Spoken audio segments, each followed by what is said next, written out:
నమస్తే, నేను Keshav. Welcome to Suman TV. Telugu Desam Janasena పార్టీలు ఒకటిగా ముందడుగు వేస్తూ ఎన్నికల సమయానికి తమదైనటువంటి శైలిలో సీట్ల సర్దుబాటు అలానే అభ్యర్థుల ఎంపిక అంశంపైన ఒక స్పష్టతనిచ్చేసినాయి. 99 నియోజకవర్గాల్లో అభ్యర్థుల పేర్లతో సహా రెండు పార్టీలు కూడా అనౌన్స్మెంట్ చేసినటువంటి పరిస్థితి. 118 నియోజకవర్గాల్లో ఒక అండర్స్టాండింగ్ వచ్చింది. ఇంకా 57 నియోజకవర్గాలు పెండింగ్లో ఉన్నాయి. మూడో పార్టీగా బీజేపీ చేరుతుందా లేదా అనే సస్పెన్స్ మినహా మిగతా సీట్ల సర్దుబాటు వ్యవహారానికి సంబంధించి పెద్దగా ఇబ్బందికరమైనటువంటి పరిస్థితులు ఏవి ఉండే అవకాశం అయితే కనిపించడం లేదు. ఈ నేపథ్యంలో నియోజకవర్గాల వారీగా ముఖ్యంగా లోక్సభ స్థానాల వారీగా అభ్యర్థుల కేటాయింపు జరిగినటువంటి పరిస్థితి.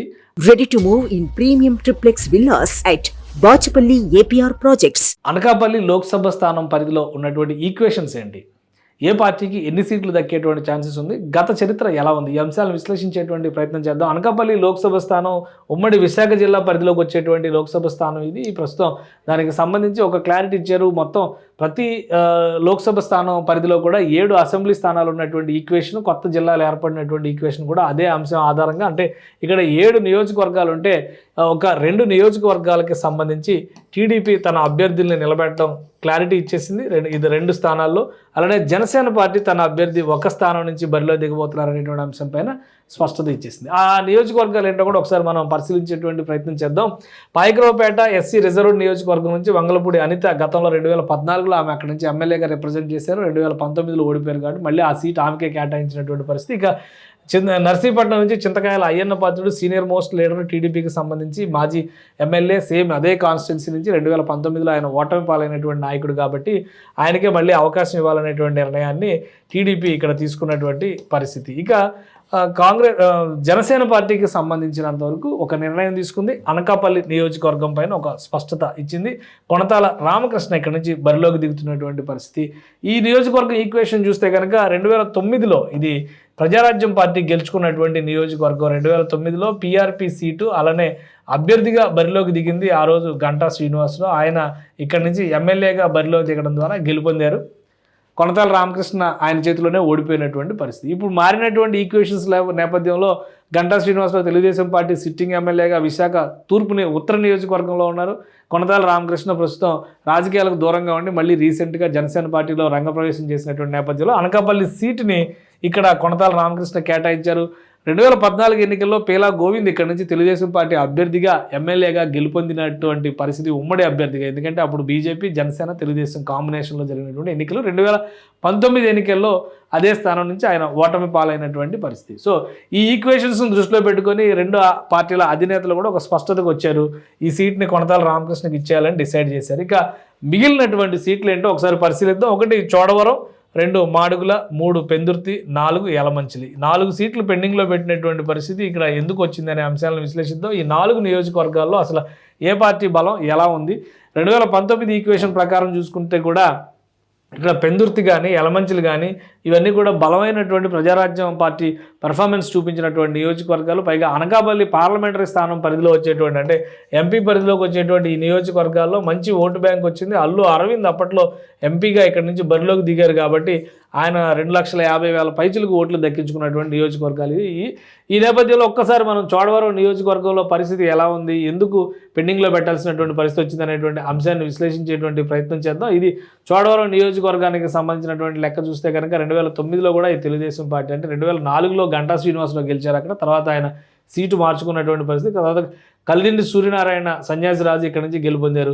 2019లో మళ్ళీ ఈ సీటు వైసీపీకి దక్కినటువంటి పరిస్థితి ఉంది. ఇది 2014-19 ఈక్వేషన్స్ కూడా ఒకసారి మనం చూస్తే కనుక తెలుగుదేశం పార్టీ ఆ వేవ్లో కూడా, అంటే ప్రజారాజ్యం పార్టీ వచ్చిన సందర్భంలో కూడా ఇక్కడ గెలుపొందింది. 1300 ఓట్ల మెజారిటీతో ప్రజారాజ్యం పార్టీ 3వ స్థానానికి పరిమితమైనటువంటి పరిస్థితి. ఇక జనసేన పార్టీ ఈక్వేషన్స్ చూస్తే కనుక 2014 ఎలాగూ గెలిచినటువంటి స్థానం అది. అక్కడ అదే అభ్యర్థి హ్యాట్రిక్ కొట్టినటువంటి కలిదిండి సూర్యనారాయణ రాజు అక్కడి నుంచి హ్యాట్రిక్ కొట్టినటువంటి పరిస్థితి. సో 2014 వరకు కూడా కేఎస్ఎన్ రాజు, అంటే ఆయనే తెలుగుదేశం పార్టీ అభ్యర్థిగా హ్యాట్రిక్ కొట్టినటువంటి పరిస్థితి ఉంది. తెలుగుదేశం పార్టీ సీటు కొట్టినటువంటి పరిస్థితి ఉంది. అంటే హ్యాట్రిక్ తెలుగుదేశం పార్టీకి, ఆయన మాత్రం 2 సార్లు వరుసగా గెలిచింది.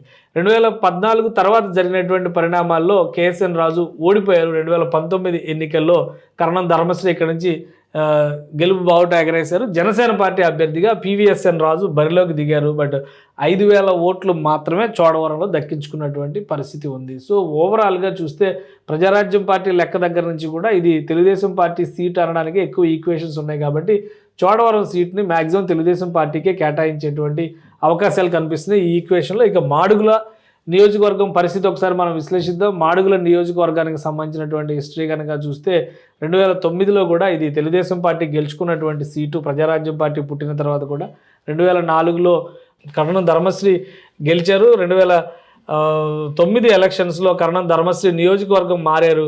అలానే కాంగ్రెస్ నుంచి రామ్మూర్తి నాయుడు పోటీ చేశారు. ప్యాల ప్రసాదరావు ప్రజారాజ్యం పార్టీ నుంచి పోటీ చేసి 33,000 ఓట్లు దక్కించుకున్నారు. ఆ వేవ్లో కూడా ఇది గవిరెడ్డి రామానాయుడు గెలుచుకున్నటువంటి సీటు మాడుగుల సీటు. ఇక 2014లో వైసీపీ విచిత్రమైనటువంటి పరిస్థితి. 2009లో ప్రజారాజ్యాన్ని తట్టుకొని గెలిచినటువంటి టీడీపీ అభ్యర్థి 2014లో ఉమ్మడి అభ్యర్థిగా బరిలో దిగి కూడా బూడి ముత్యాల నాయుడు చేతిలో ఓడిపోయినటువంటి పరిస్థితి. అదే సినారియో కొనసాగుతుంది. 2019లో బూడి ముత్యాల నాయుడు మరొకసారి గెలుపొందారు. ఇక్కడ సన్యాసి నాయుడిని బరిలో దింపినప్పటికీ కూడా జనసేన పార్టీ కేవలం 3,000 ఓట్లు మాత్రమే దక్కించుకున్నటువంటి పరిస్థితి ఉంది. సో మళ్ళీ గవిరెడ్డి రామానాయుడు 62,000 ఓట్లు దక్కించుకున్న 2019లో ఓటమి పాలైనటువంటి పరిస్థితి ఉంది. సో ఈ రెండు ఈక్వేషన్స్ని బట్టి చూస్తే చోడవరం మాడుగుల 2 నియోజకవర్గాలు కూడా మ్యాక్సిమం టీడీపీ కేటగిరీలోకి వెళ్ళేటువంటి నియోజకవర్గాలుగానే కనిపిస్తున్నాయి. ఈ 2 నియోజకవర్గాలు టీడీపీ కేటాయించడానికి ఎక్కువ అవకాశాలు ఉన్నాయి. టీడీపీనే తన అభ్యర్థులను నిలబెట్టుకునేటువంటి ఛాన్సెస్ ఉన్నాయి. సో పెందుర్తి యలమంచిలి పరిస్థితి ఏంటో కూడా ఒకసారి మనం విశ్లేషించేటువంటి ప్రయత్నం చేద్దాం. పెందుర్తి అనేది చాలా కీలకమైనటువంటి నియోజకవర్గం. ఎందుకంటే అక్కడ బండారు సత్యానందరావు తెలుగుదేశం పార్టీకి సంబంధించి సీనియర్ లీడర్ అక్కడ రిప్రజెంట్ చేస్తున్నటువంటి పరిస్థితి ఉంది. కానీ ఈక్వేషన్స్ పరంగా ఎలా ఉండబోతుంది? ఎందుకంటే 2009 ఎలక్షన్స్లో ఇక్కడ పంచకర్ల రమేష్ బాబు ప్రజారాజ్యం పార్టీ నాయకుడిగా గెలుపొందినటువంటి సీటు ఇది. తర్వాత తెలుగుదేశం పార్టీ అభ్యర్థికి కేటాయించినటువంటి అంటే పంచకర్ల రమేష్ బాబు 2014లో తెలుగుదేశంలోకి వచ్చారా లేదా ఆ లెక్క కూడా ఒకసారి మనం విశ్లేషించేటువంటి ప్రయత్నం చేద్దాం. 2019, 2014 అంటే 2009లో జరిగినటువంటి లెక్క చూస్తే కనుక బండారు సత్యానందమూర్తి 3వ స్థానానికి పడిపోయారు. గండి బాబ్జీ కాంగ్రెస్ పార్టీ నేత 2వ స్థానంలో ఉన్నారు. పంచకర్ల రమేష్ బాబు విజయబావుట ఎగరేశారు అక్కడ ప్రజారాజ్యం పార్టీ అభ్యర్థిగా. సో ఇక్కడ మళ్ళీ మనం 2014కు వచ్చేసరికి పరిస్థితి ఎలా ఉంది? బండారు సత్యానందమూర్తి ఇక్కడ గెలుపొందినటువంటి అభ్యర్థి. ఆయన 18,000 ఓట్ల మెజారిటీ దక్కించుకున్నారు. గండి బాబ్జీ వైఎస్ఆర్సీపీలోకి రావడం ద్వారా కాంగ్రెస్ పార్టీ నాయకుడు వైఎస్ఆర్సీపీ రావడం ద్వారా ఆయన 2వ స్థానానికి పరిమితం అయ్యారు 2014. ఎందుకంటే అక్కడ ఉమ్మడి అభ్యర్థిగా ఎన్నికలు జరిగినాయి. 2019లో విడివిడిగా ఎన్నికలు జరిగినటువంటి నేపథ్యంలో పరిస్థితులు ఎలా ఉన్నాయో ఒకసారి మనం పరిశీలిద్దాం. ఇక్కడ ఆసక్తికరమైనటువంటి పరిస్థితి కనిపిస్తుంది.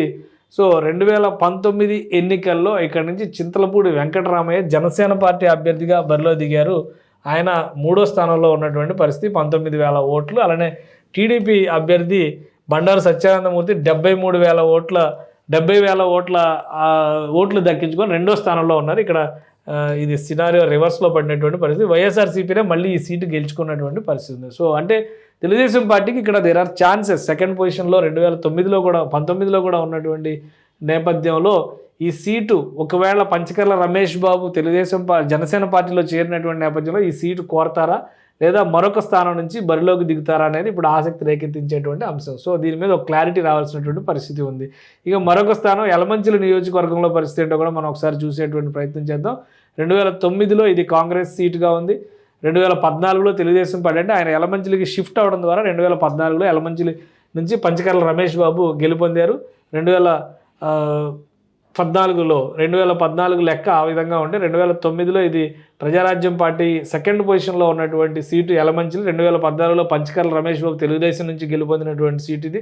అలానే 2019లో పంచకర్ల రమేష్ బాబు ఇదే సీట్ నుంచి ఓటమి పాలయ్యారు తెలుగుదేశం పార్టీ అభ్యర్థిగా పోటీ చేసి. దానికి కారణం సుందరపు విజయ్ కుమార్ ఇక్కడ జనసేన పార్టీ అభ్యర్థిగా 19,000 ఓట్లు చేల్చడం అనేది ఈయన కొంప ముంచిందని చెప్పాల్సి ఉంటుంది. ఎందుకంటే ఇక్కడ 4,000 ఓట్ల మెజారిటీతో కన్నబాబు రాజు గెలుపొందారు వైఎస్ఆర్సీపీ అభ్యర్థి.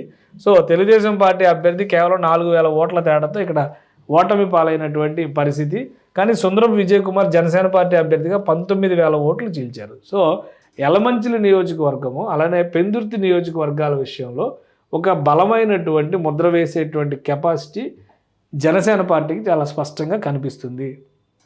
చోడవరం, మాడుగుల నియోజకవర్గాలు పూర్తిగా టీడీపీకి కేటాయించేసేటువంటి పక్షంలో అంటే ఓవరాల్గా 4 చోట్ల విశాఖ జిల్లాలో, ఉమ్మడి విశాఖ జిల్లాలో టీడీపీ పోటీ చేసేటువంటి అవకాశం ఉంది.